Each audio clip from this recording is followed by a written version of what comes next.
सागर जिले के टंडवादम थाने की हद में गोश्त बचल खान करियो में खास कर बिरादरी उमरानी बिरादरी जे ज़मीनी तकरार खां टे माण्हू क़त्ल थियण बैदि ॻोठाणनि पारां दाऊं ऐं ॻोठाणनि जो चवणु आहे त असांजी ज़मीनूं बि असांजूं ऐं माण्हू बि असांजा मारिजी विया। उमरानी बिरादरी जे हथियारबंदियुनि असां ते हमिलो करे ॾिनो। उन हवाले सां ॻोठाणनि सिंधी निशान न जे कयो कि सभिनी खे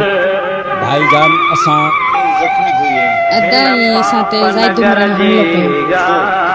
बनीता बनी असांजी असांजी फसल माना कणिक लुधी पई उते असां माना बचला अजी माथां पिया बच्चा बचाया सोची मथां बस गोलियूं जा सटका ख़बर कान पई डंडन जा सटका डंडन जा गोलियूं पंज मोर्चा मथां असांजे घरनि जे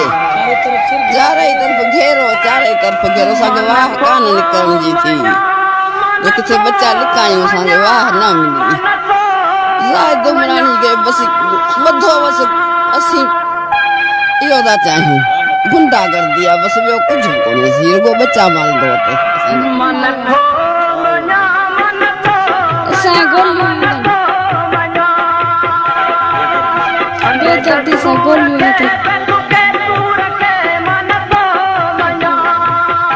बचला अजी माथां पिया बच्चा बचाया सोची मथां बसि गोलियूं जा सटका ख़बर कान पई डंडन जा सटका डंडन जा गोलियूं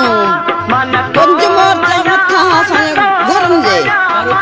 चारई तरफ़ घेरो असांखे वाह कान निकिरण जी थी किथे बच्चा लिकायूं असांखे वाह न मिली ज़ाइद उमरानी खे बसि ॿधो बसि असीं इहो था चाहियूं गुंडागर्दी आहे बसि ॿियो कुझु बि कोन्हे रुॻो बच्चा मारंदो हुते असां पुलिस जो किरदारु पहिरीं त असांखे इन कार्रवाई खां 20 मिंट पहिरीं फ़ोन कई थी पुलिस फ़ोन थी करे SHO साहब फ़ोन थो करे जेको राति SP साहब असांजी शर्त मुताबिक़ वाठो आहे त उहो फ़ोन थो करे त बाबा तव्हां त हलिया वञो कब्ज़ो छॾियो न त तव्हांखे गोलियूं ऐं ज़ाइद उमरानी बकुल टीम SHO DSP वेठो आहे उन्हनि खे 20 मिंट में मूंखे कब्ज़ो ख़ाली करे ॾे न त आउं कार्रवाई कंदुसि पुलिस खे चई बिल्कुलु चई पोइ जेको आहे कार्रवाई कई आहे ऐं पुलिस जेका हिन में मुलविस आहे सरी अस्सलाम वालेकुम लाल मदद सभिनी खे भाईजान असां ग़रीब मिस्किन मज़दूर माण्हू आहियूं जिन्हनि हिननि असां ते हमिलो कयो आहे जुनेदनि जे हवाले सां ज़ाइद उमरानी पंहिंजा बदमाश वठी असांजे पौरतनि खे हिते बेदर्दी सां क़तल कयो वियो आहे जंहिंमें असांजूं नंढियूं छोकिरियूं औरतूं उन्हनि खे धक लॻा औरतूं हमल वारी औरतूं उन खे बि उन हमल ज़ाया थी वियो आहे उन खां अलावा ॿिया असांजो जेको मोहम्मद जुमन शहीद अयाज़ अली शहीद उहे उन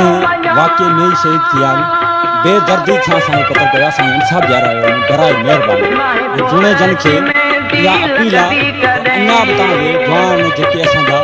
मारणा आहिनि तव्हां एतिरा जदीदी क़िस्म जा थी चुका हो त असांजा अञा वठी मारियो असां तव्हांजे अॻियां ईअं ई बीठा हूंदा आहियूं तव्हां बेदर्दी सां अची असांखे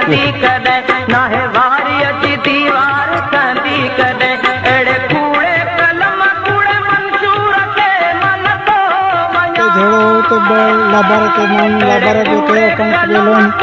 उते संग हुननि चढ़ाई करे हुननि खे फेरिंग कई हुननि खे धकियो असांखे ख़बर पई हिते जड़े में कोन थियो ॿार असां हुतां आयासीं निकितासीं आयासीं पहिरीं संग चयो ही मोर्चा झलियो बस झलियो वेठा हिन पासे खां कड़ो हणी वेठा फेरिंग जी धंधा लॻी पई हुई उते मां संग चयो आयासीं मूंखे धकियो गाॾी खसाया स्कूटर मुंहिंजी फुर करे खणी आ